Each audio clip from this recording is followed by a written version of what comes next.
Hello everyone and welcome to another Atomic Mass Transmission Live. You can't see me, but I'm Director of Product Development Will Schick, and I'm excited to be here with you all today. I have a new office camera desktop setup, and unfortunately my webcam is no longer accessible on my Mac, so I have no face cam. That's okay, I'm not the star of the show. This lady is the star of the show for sure. With that said, we're going to go ahead and just dive in. We're going to be painting Scarlet Witch today. I'm very excited. We're finally here. Finally time to bring out the Scarlet Witch. I'm very excited to see all of the stuff for what BK has in store for the marketing reveals and everything. We'll talk a little bit about her development and kind of what to expect from Scarlet Witch, the things we thought about as we designed her and all that stuff. But overall, we're here to get some paint on this super awesome miniature, and then maybe play a game with a Scarlet Witch in the next couple of weeks on live stream. That would be pretty exciting as well. So we're really looking forward to things going on. So with that all said, we're going to take this Scarlet Witch, who is missing one really major element, which is her magical swirl. I found that it is much easier to paint these two items separate, so I do keep them in sub-assembly. I rarely do this on most miniatures, but because of how the magic swirls around and the way in which I want to treat the magic, it's a lot easier to just do these two characters separately, these little individuals separately, and then glue them together afterwards. I have already painted a very traditional Scarlet Witch using these methods. Where I did the magic and then her separately. That's where I learned that was really important. So I've done the classic, like the very iconic kind of 90s era magentas and pinks. Lots of pink magic. I want to do something a little more sinister, a little more different, I guess. So I'm going to be flipping these colors a bit, and we're going to do a blue, a really dark blue, and a purple Scarlet Witch, and then I think we're going to top her off with some really cool, evil, sickly green magic swirl. So that's what we're going to be doing over the next 2 episodes of Atomic Mass Transmission Live, so this week and then next week. So with that going on, let's go ahead, dive in, and get started on things. So the first thing that I did as Zenith primed the overall miniature, which was very exciting and awesome. And now we're going to dive into the washes. So I'm going to start with, we're going to do, I think, a light purple undersuit. Kind of in that violet range. We're going to make all of the clothing, like the suit, the boots, the gloves, the cloak, and the wimple? I think it's a wimple. Whipple? Whipple? Whiffle? Wimple. I think it's a wimple. Her little headdress thingy, which has a very specific name for a very specific purpose. We're going to do all of that in the darker blue. So I'm going to start with this sunset purple. I'm just going to turn that into a nice wash, and then we're going to get going on the undersuit. I want this to be fairly light to give an idea that it's a little bit like a really tight, like tights, a bit of a sheer bodysuit. So I'm going to add a decent amount of water and a little bit of glaze medium to this. I'm just going to see what happens when we stretch it out over the Zenith Prime that's going on here. I hope everybody had a wonderful weekend. It's getting to be that rare sunny kind of weather here in Seattle. So we got to enjoy a little bit of outdoors, a little bit of rain. Today it's really nice and sunny out of my window. It's very exciting. Yeah, she's on, so for those wondering what this is just blue tack. So I just kind of affixed her down. I'm not going to be able to get to her toe, which is buried in the blue tack, but I'll get to that later. It's not going to be hard to fix. Plus, as we've talked about, nobody really looks at their feet, so we don't have to spend all of our time highlighting and diligently making her toe feel so beautiful. You can if you want, but this little Scarlet Witch is purely for some tabletop action to sit on my shelf, so I'm not going to worry about it too much. You're going to see how we're kind of stretching this like pink over the Zenith, just letting it do its own thing. And if it looks a little sheer, that's totally cool. It's kind of what we want. In places where I feel like it's getting a little too thick, I might go back with my wet brush and tease it out more. So this is one of those things where as you're working with these paints, if you notice that you have a little bit too much in a section or it's going on a little thicker than you want, you can clean off your brush, you can get it a little wet, you can come back and you can pull that wash off. You can also simply continue to work new areas and once you run out of paint, go back and basically pull paint from the mini like you would from your palette itself. So like here I'm seeing that it's kind of like gooping down. So I will just work on this leg until I'm out of paint, and then I can go back kind of to this area where I have too much paint, and I can start pulling that instead.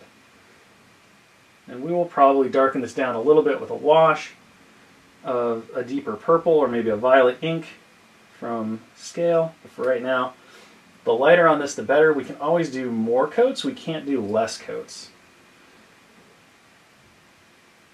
So even if we don't get the final result that we want in terms of our hue and saturation here, going back and doing another pass, doing 2 thin coats or maybe even 3 thin coats, especially when you're glazing kind of like this, is going to net you better results long term than trying to rush and get it done in one. And we do have the luxury of having 2 streams, much like we did with Mysterio on the Scarlet Witch. So that's what we're going to do.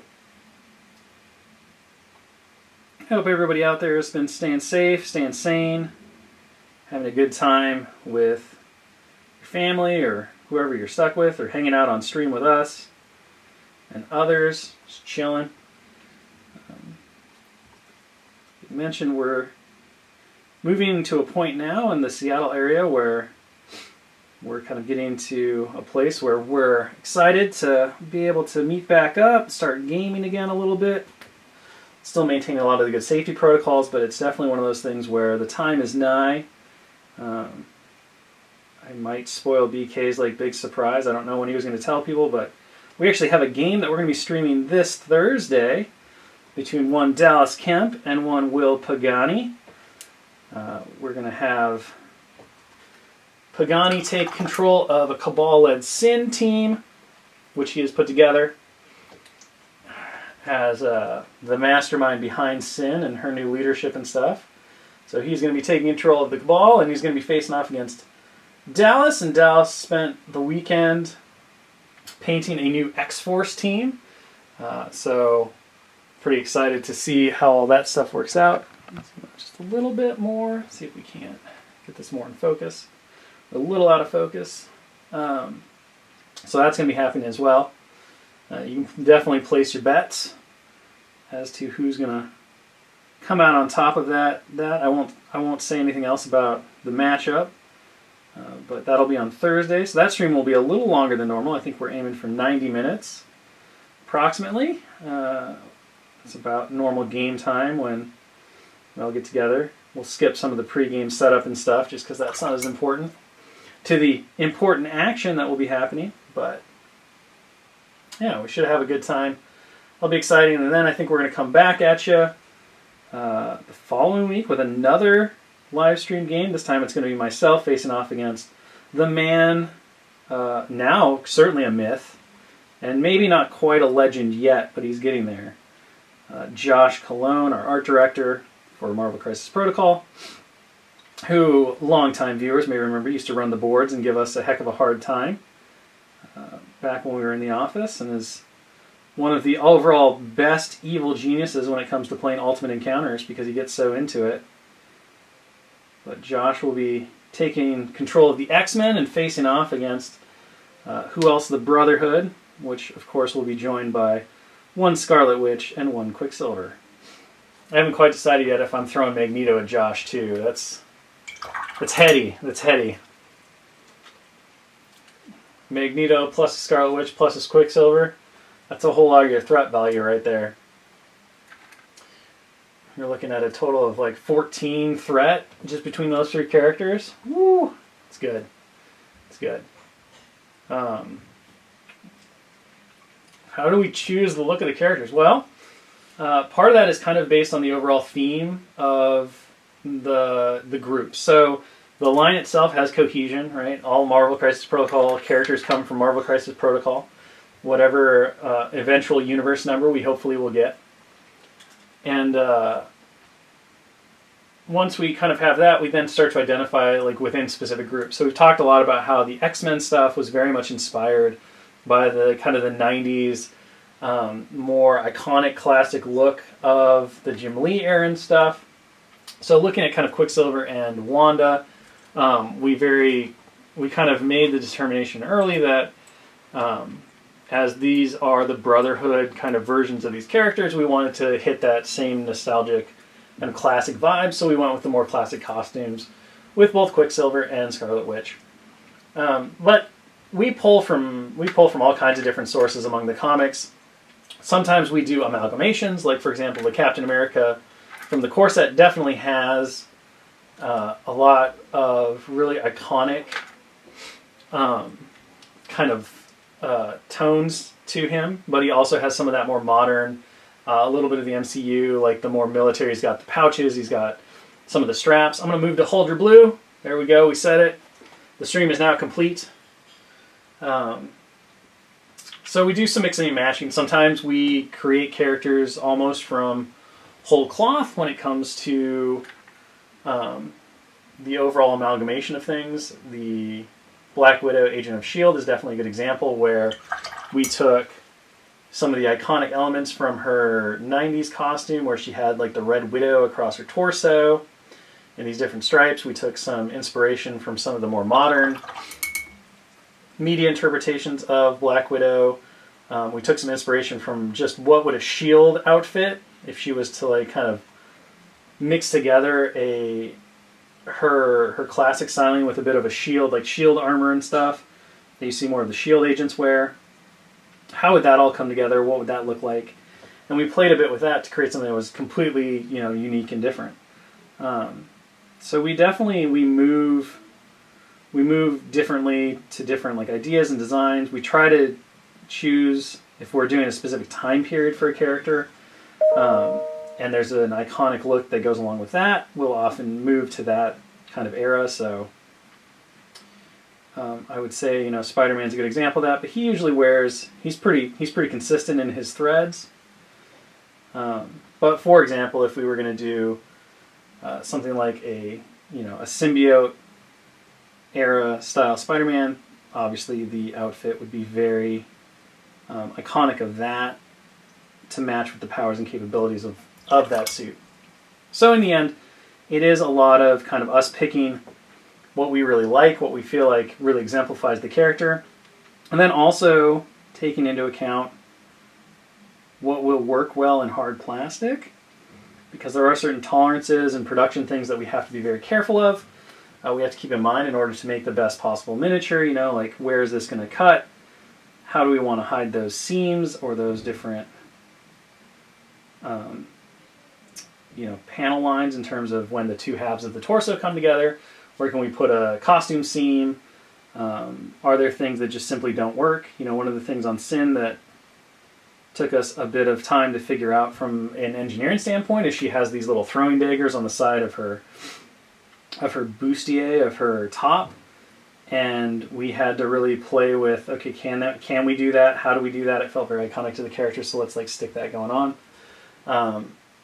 So there's a lot of different things that go into it, but at the end of the day, the real core of the experience, the thing we try to do the most, is to make sure that the character essence is captured as best as possible. And I always like to say, in many cases, I'm looking at it with the mom test. So my mother was second-handedly exposed to comics quite a bit because there were a lot of them lying around. There was a lot of Marvel stuff in my house when I was growing up. Would my mother be able to recognize this character based on the outfit and the appearance that we chose? And sometimes that's the way too. There are definitely designs that are super fantastic and amazing, but they lasted like one run, or they're very specific to a storyline. Going back to our boy Peter Parker, he's notorious for this. His Spider-Man armor, his big time suit, his bulletproof armor, his shockproof armor, like so many different suits for Spider-Man that, in the end really show up for maybe a few issues. Maybe they come back once or twice because somebody remembers they exist. Those are definitely not the way you want to approach the overall design of your core set character, or even just the one the first version of the character, right? You want to hit that. You want to hit that very recognizable one. Scarlet Witch was tricky because I think there's two very iconic looks for her now. There's the more modern look, which of course is very popular in other media outside of comics. And then there's kind of the look we went with, which is far more classic. It's got more of that 90s and 80s and 90s vibe for sure. But because of how we were kind of treating the characters and the way in which we were kind of looking at them, we definitely wanted to go with that more classic rather than the modern interpretation for this one. Now, that doesn't say that we won't go back and maybe revisit a modern version of Scarlet Witch at some point. I think this character is amazing and awesome, and so certainly worth thinking about in the future, as many characters are.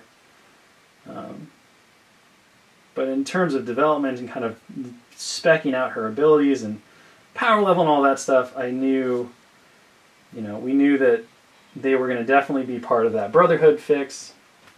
And then the goal really was to choose a couple of storylines for inspiration. One of the big ones that we obviously looked at pretty heavily, which should surprise no one who's a fan of the comics, is House of M.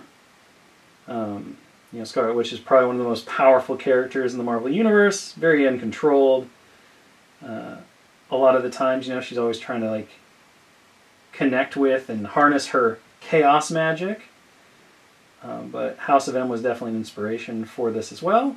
And I don't think it's too much of a spoiler to say that one of the tactic cards that comes in her box is called No More Mutants. So I guess, I'll let the speculation run wild as to what that card does. That was definitely a piece of her character that we absolutely wanted to make sure was reflected, and we knew, doing Scarlet Witch without something that referenced the House of M events, as they are so notorious and had such a lasting impact on even current X-Men runs, and the character herself, No More Mutants, House of M had to be in there. So let's say a threat cost. I mean, I kind of gave away the threat cost a little bit. You can probably work it out. The threat cost for Magneto. So from there, it's just Quicksilver and Scarlet Witch. If the three of them add up to 14 threat, then, there's only a couple numbers it could be, and really only one number that really makes sense. But she was a very fun one to work on and design. I think, we drew again a lot from the inspiration of the comics, so one of my favorite rules for her is that she plays really well with fails. I always like characters that allow us to kind of bend the rules or break expectations, and she was a perfect one to do that. So normally fail results, they're really bad for you. With Scarlet Witch, if Scarlet Witch is the one rolling the fail results, everything's probably pretty good. Everything's probably just fine for Miss Wanda. You'd be as happy as a pig in mud, as Dallas has never said, but now I can't believe hasn't. But I've now said it before him. Alright, I'm just going to go back over this purple with a really thin glaze again. I'm just looking to build up these transparencies a bit more. I want a little more saturation in color. But overall, I'm liking where we're going. This feels very mysticky.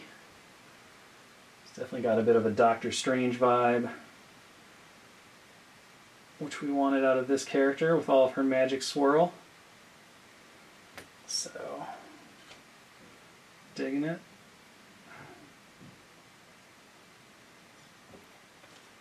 Alright. Whoa! Some shade being thrown at our boy Pietro. Come on now.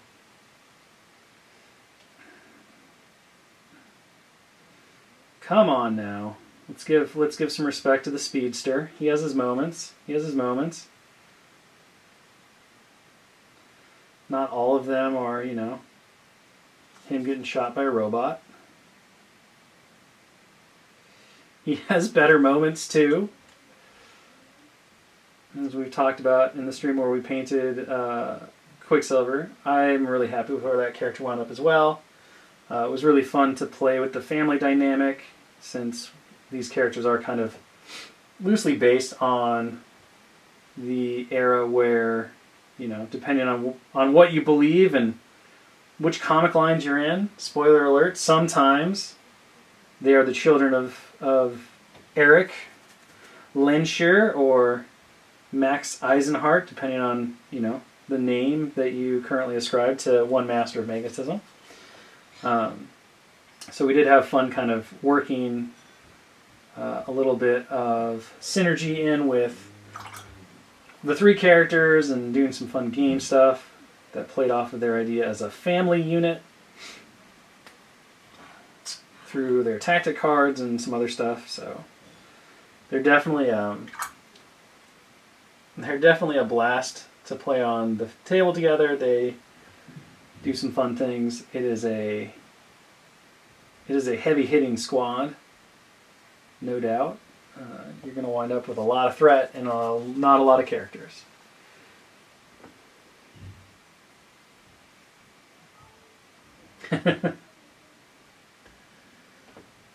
See, if I just tell you all the answers, it's not as fun. If you get to figure them out and speculate, the anticipation, that's the exciting part. Let's be honest. That's what keeps everybody coming back. It's the speculation. We all want to be smart and figure it out. And I believe that everybody here can. So, yeah, Scarlet Witch. For those poor people who thought that maybe she'd just be a 4. I don't know. Not everybody can be right, I guess. As far as releases go, I know that BK's in there answering some questions about stuff. But there's definitely a whole lot of stuff happening in the world that's shaking everything up, making it a little more tricky than normal. Alright, so we're looking pretty good here. This is going really nice. Just a little bit. So I think we're in a really nice spot here. I'm going to let this dry. We're going to shift over to our magic, which I just realized I zoomed in on, but that wasn't really the greatest. Boop. Yeah, globally the releases are kind of all mixed up. I'm going to grab the same sunset purple that I had before, and we're just going to do a quick sunset purple wash over this. And I'm shading it with purple, even though I want it to be green, because purple is an amazing shade when you want to go to a really bright green, or just greens in general. It shades greens really nicely. It avoids kind of the problem of pulling it too much like the blue look. But since purple still has blue in it, it obviously complements the green really nicely. I think it makes for a really great evil looking green. You know, you get those classic, like, you think classic children's book paintings, or just like classic comic in general. Green and purple are often ascribed to like evil characters, like wicked characters. A lot of wicked queens and stuff. They really appreciate like wearing purple robes and having green magic. So for whatever reason, we're just kind of like predisposed to view those color combinations as sinister. Heroes don't usually play a lot with the purples and the greens. Sometimes they do, but more often than not, if you want to really quickly identify a character as a bad guy, you look more to the purples. You know, you look to the purples and oftentimes the greens. And you can see that play out through a lot of different like animations and, like I said, especially stuff to deal with like children's book and stuff. So we're primed to kind of view these colors in this way. All that said, by doing this purple undertone, as we build up our greens, we're going to have a really great shade, and it's also going to really play well with the overall tone we want out of this mini, which is to be a bit more wicked, a bit more sinister. Which is why we're playing with these really darker purples and blues and stuff. And the green is going to tie really nicely into our purple undersuit. We're sharing the same color here, so we're going to have that kind of complementary connection between the two, because you're still going to get that sunset purple. Hence, in the shadows of the green, you're going to see it on the lighter spandex of the suit, and everything will come together kind of to form a nice little trifecta of colors. A tetrarch, if you will, and even if you won't. So by doing these kinds of like thoughts at the front end, and a lot of times you'll just do them naturally because we all, art rules exist to give you a foundation of like what to do and how to do it, but they also exist because many of us see things in the same way. We perceive color combinations largely the same, and so those rules are kind of like if you want something to look good together, follow the color wheel, use a little color theory, pick complementary colors, look for high contrast, all of that stuff. It all works out really well. So if you wanted the magic to just be purple, honestly, this would be great for a nice purpley magic. You could go back through, dry brush it with a little bit of pink, or you could even use a bit of white if you wanted to maintain the purple and make it kind of colder, and then you would have a really awesome looking kind of magical swirl. So you can paint, even though this looks really complex, and it's probably worth pointing out that this is all one piece. So that's definitely noteworthy, I think, and an amazing testament to how Marco and Evan and the other engineers are able to do these really crazy things. Like this is all one part. It all comes in the frame in one part, and yet it swirls everywhere. So there's no assembly on this outside of sticking Scarlet Witch in it. So, with that said, I think we're going to let that dry. We'll come back to Scarlet Witch, who now should be mostly dry. We're going to take a quick gander here. So I'm going to mix up. I'm really happy with where this is going. The blue is a little too light for me right now. So I think what I'm going to do is I'm just going to grab some violet ink and some blue ink. And I'm going to mix up kind of a darker blue shade wash. And we're just going to kind of wash this over the whole area, just to tone it down a little bit, because I want a bit more of that like darker, sinister nature to my Scarlet Witch. So when she starts blasting fools with Hex Blast and stuff, it's, we're going to know. She's not a nice person. Not a nice person. Okay, so we're just going to come in. And again, this is just kind of a really dark blue mixture, and we're just going to wash this all over. So it's going to pool into those cracks and crevices and give us some extra shading. But I also want it to tint the upper surface as well through transparencies, which is why I'm not being too specific about where I'm putting it. My goal is to just tone everything a bit further down.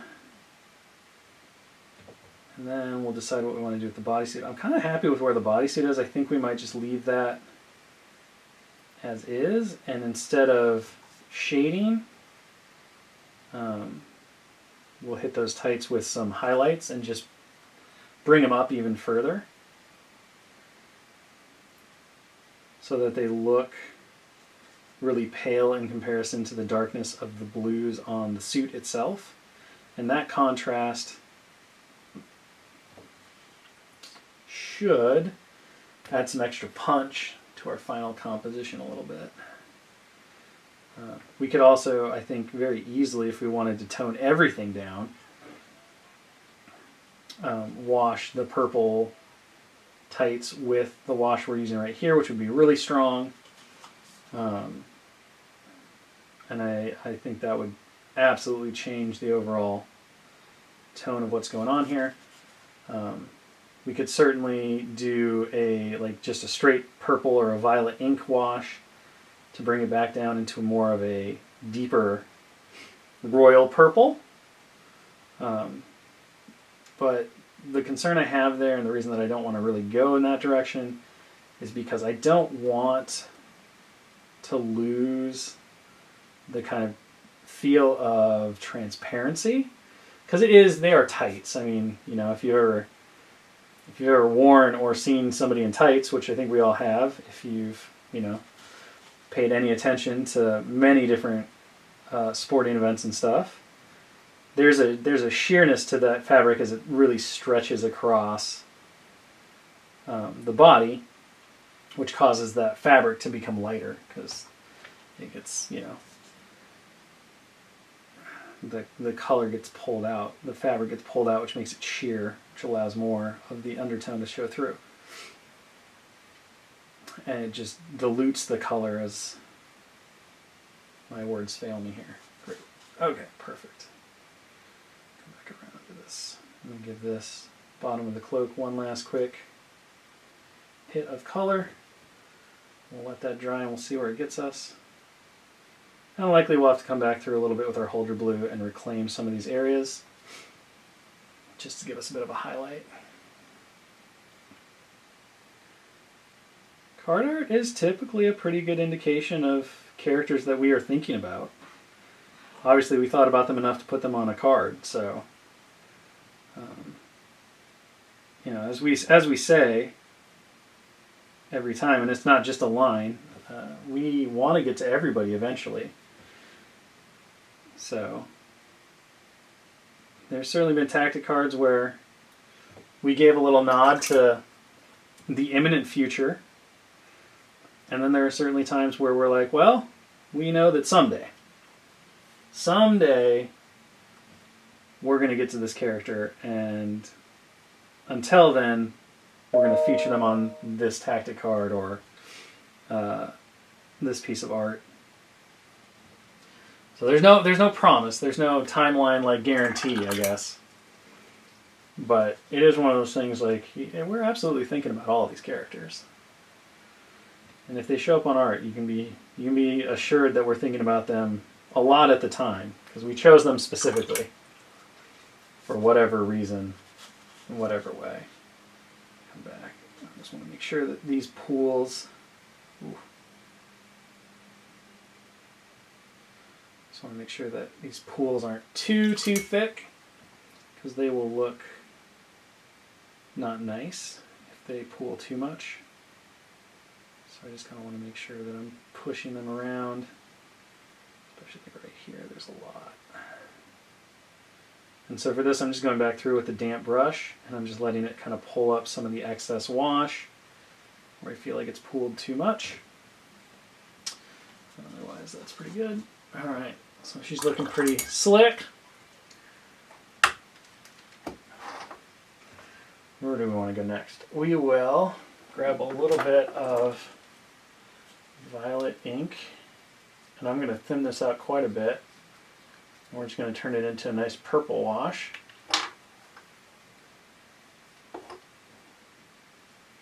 And we're just going to glaze the suit really quick. So again, this might make very little difference on camera, and it probably won't make a huge difference if we're doing it right the first couple of passes. With a glaze like this, typically what you're looking for is you want really, really thin tints of transparent color. And the more you do it over time, the stronger those transparent layers will become. It's similar to how we do the Zenith Prime wash technique, but this especially is used to kind of shift color balance. You can do glazes over the top of like reds, especially if you want to get really good, robust reds. You highlight your red up to like a salmon pink, and then you go, well, now it looks pink, this doesn't look good. The solution is to just start glazing with a red ink. So you do a really, really thin transparency of a glaze, like a red glaze, and then you start doing 1, 2, 3, 4, 5, 6, 7, like up to 15 layers on a really amazing studio painted red of that red ink, and it will shift that salmon pink back into red, but it'll keep all of the highlights. So glazing can be an amazing technique for those really finicky colors. Yellows especially like glazing to, the colors where getting to a really good highlight suddenly shifts the overall value of the color. You can use glazing to do yellows and oranges, all kinds of stuff. So there's a lot of different ways to play with glazing, and if you want to do it, I definitely recommend making sure that you have a hairdryer to speed things up. So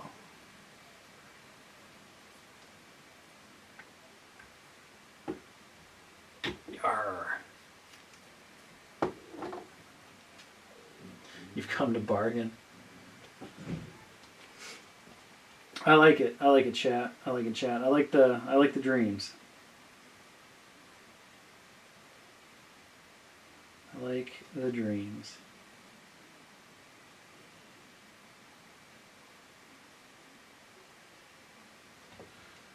Just hitting some of the edges of the suit, and then I'm gonna take my brush, kind of blend out the color around. Great, great. Turn off this light, see. It gives us a bit more light.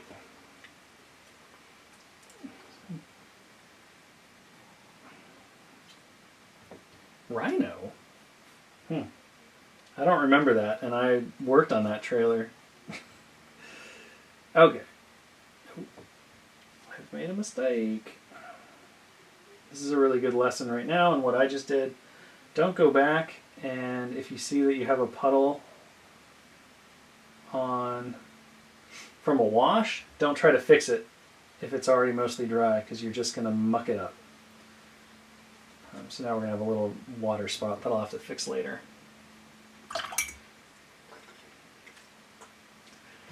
Okay, we'll fix that in a second. Alright, we're looking pretty good. It looks like our first glaze layer is dried. I'm going to do another purple glaze layer really quick. Just to kind of help tint down this bodysuit again. Play with more of those purples while keeping my white translucency a bit. This is definitely one of those things where order of operations can save you a bit of headache too.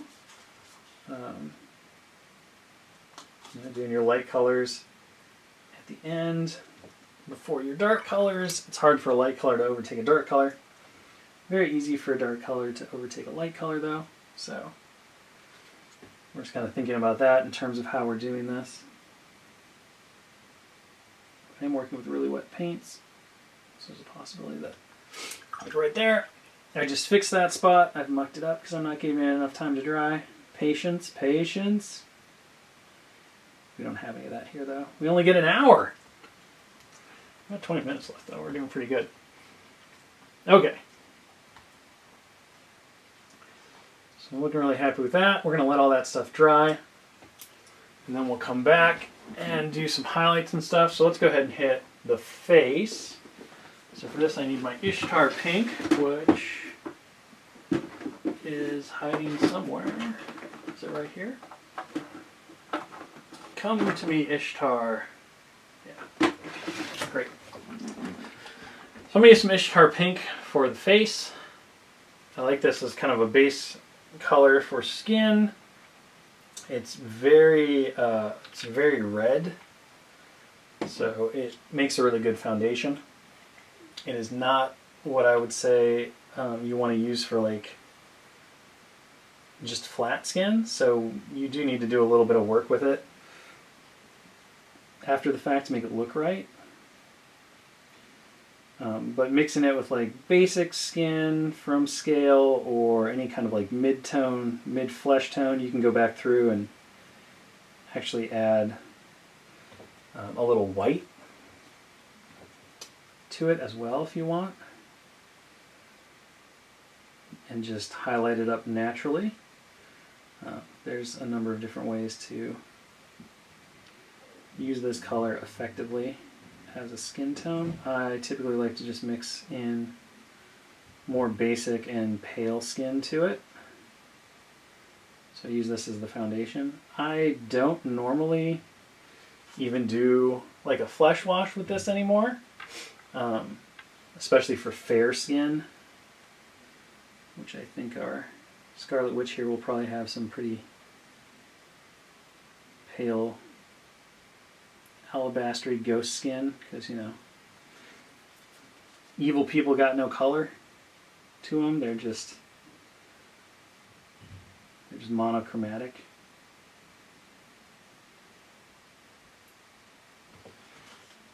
There's that.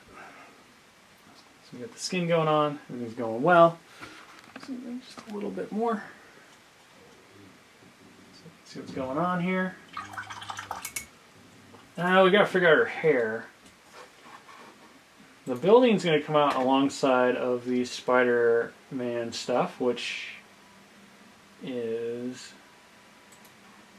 going to be in summer so far, but everything is a little bit in flux as everybody kind of adjusts to the global situation and how it's impacted shipping and logistics and all that crazy stuff. Okay, for the hair I need a nice warm red brown, because we want to do, oh, we'll try this. I'm going to use red leather and we're just going to see where this takes us. Woo!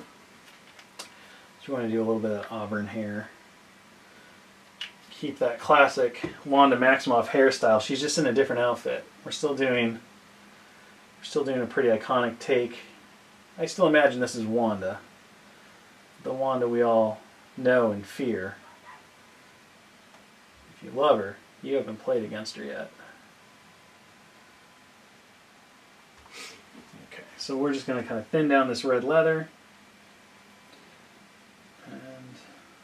Come in and we're just going to wash this over the hair. So we're looking for like a nice auburn. She doesn't really have like crazy Medusa red hair where it's almost an orange. It's a much more natural hair color for our Scarlet Witch. So that's kind of what we're playing with here. But using this red leather, which is a very red kind of terracotta brown, it's a great foundation for this hairstyle. You can see there's a lot of nice sculpted detail in there, so by thinning it out into a wash, we get to play with that stuff as well. And utilize the nature of the wash to shade some of the crevices and cracks, which will make highlighting the hair way easier. It's always best when you can make all of the paint work for you. And this Zenith Prime washing technique is such a wonderful way to get really nice results in one pass for tabletop. And it really helps guide if you want to take it beyond tabletop and go into like your shades and highlights and stuff, because that initial base coat stretches out into kind of a sketch. You know, it's very sketch painterly. So we have our highlights and our midtones, and you can see none of that because I'm totally off camera. My bad. I'm trying to get the underside of her hair. Wasn't even thinking about being on camera anymore. There we go.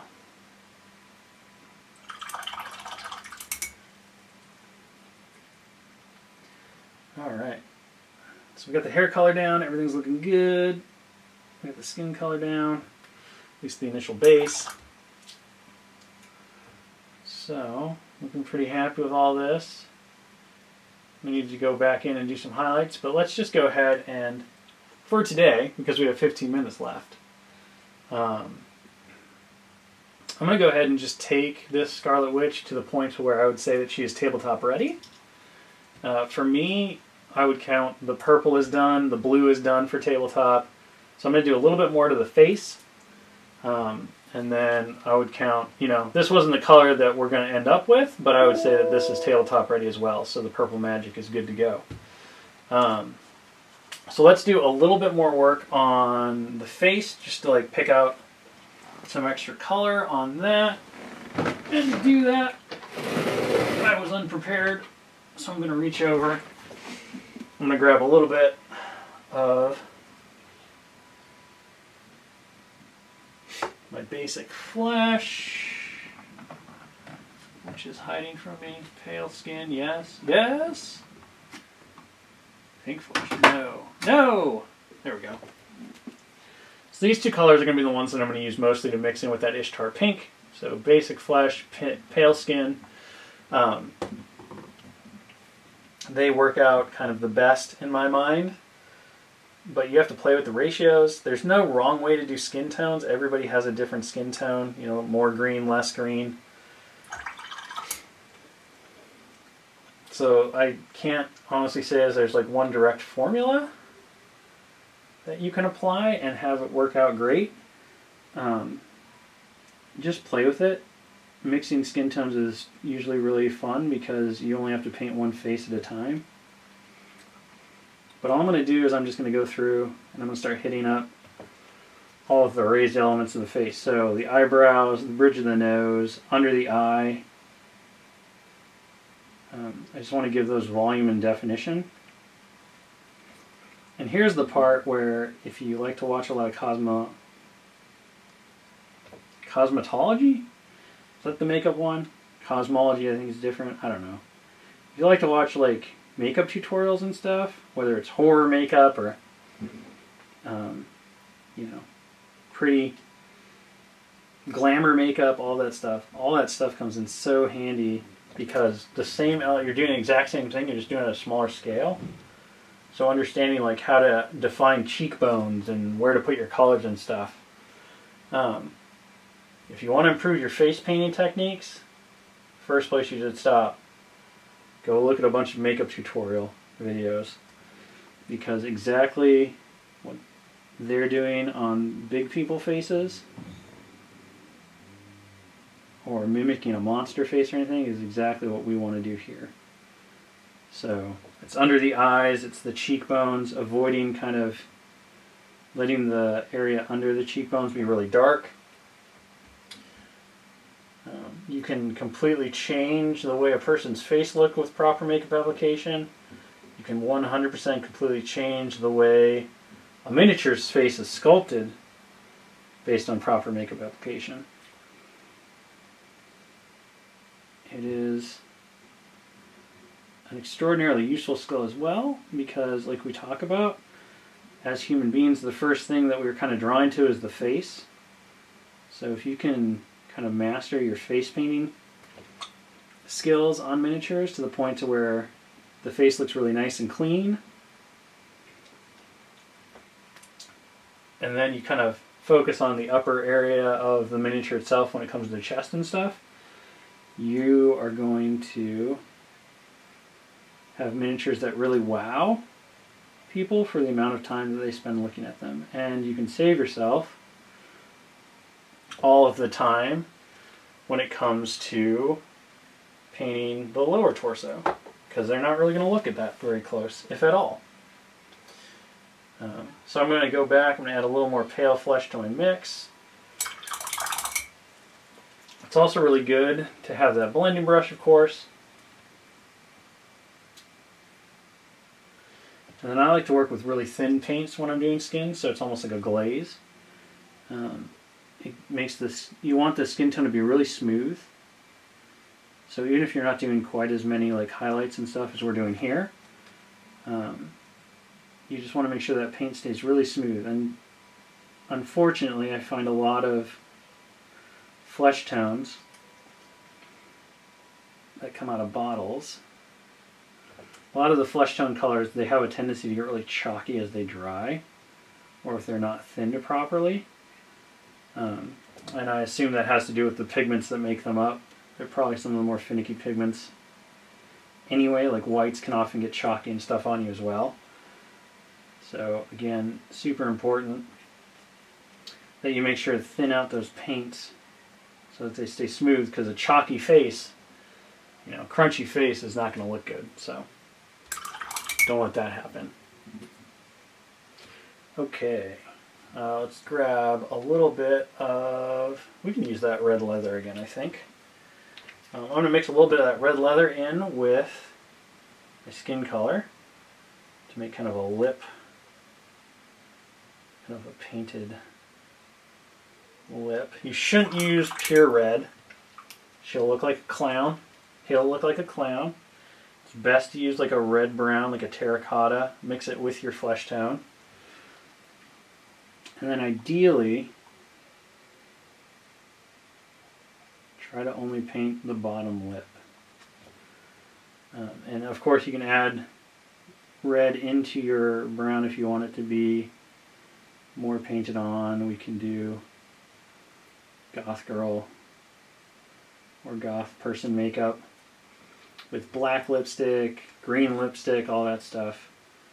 No matter what color you're going for, if you mix a little bit of that flesh tone in though, it's going to make it look a little more natural. And then especially when you do the highlights on it, mixing your highlight by mixing in more of the flesh tone allows you to do kind of that natural spot gloss.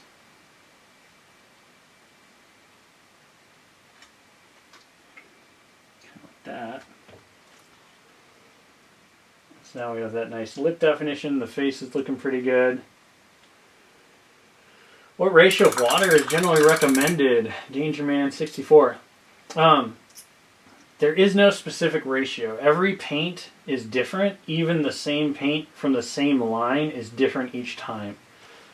The best thing that I can give you is if you look at kind of the palette here, what you want to look for is you want the paint to flow really nice. So I thinned out this sunset purple earlier to the point to where it was really washy. But now you can kind of see how it flows off the brush pretty well, but I've lost a lot of translucency. So if I take this well,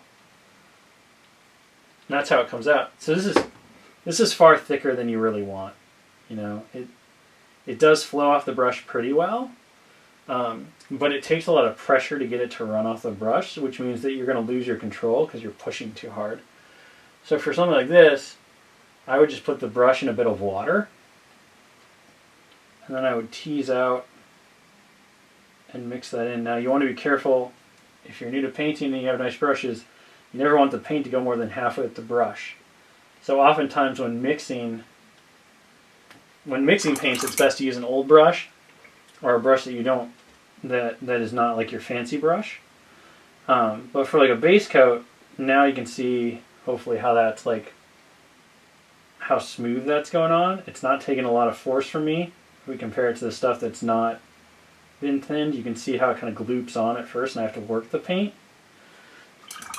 So that's what you're looking for like a base coat. You want something that's going to apply really evenly without a lot of pressure, pretty smooth. If you want to wash, you're going to go even further than that.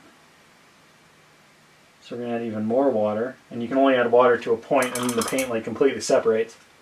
But scales are pretty good. They have a lot of pigment content, so you can wash them out pretty well. And for a wash, you're looking for something that wants to flow. And so you can see kind of here how that paint is flowing really nice, and it's kind of gathering around areas. So if we look at, you know, the ideal for a wash is like right here on this thing. If we wash this, we should see most of the paint flow off the top of the knob, this little bump here, and then it should pool really nicely around the edge of the knob. So it wants to run into those crevices without like really affecting the top. What that kind of tells me is that my wash probably isn't wet enough. So I could come back through, thin it out more, and now we're kind of in that good wash because it's running into those cracks. It's not really tinting the top. It wants to get in those crevices. This kind of worked out to be more like a glaze because it thinly coated the whole area of the knob really nicely. The other way that you can really test your paints is by going on your fingernail. You know, you can see here it's a pretty good wash because you can see how it's running in all the striations on my nail, but it's only tinting the top. If we're looking to paint, you know, with the right like flowing of paint, you should have a lot of good control. So that's probably a little too thin, depending on the application. You can paint on your thumb. I do a lot of painting on my thumb just to check stuff. So like that it's pretty good when it comes to flow. So if your paint is flowing like that, you can do a lot of really fine detail work off the brush. But it just all comes down to feel. So a lot of it is just feeling it out, just knowing what you want to do and, you know, playing from there. But your goal needs to be, you know, even if I'm going to paint a flat area like this, right, it still flows really nice. So you can see all the control comes from like good old thumb painting. You can see all the control comes from your paint flowing properly. If your paint doesn't flow properly, if we just take goopy paint, and we like do that, so you can see how my paint isn't even, hopefully on the thumb.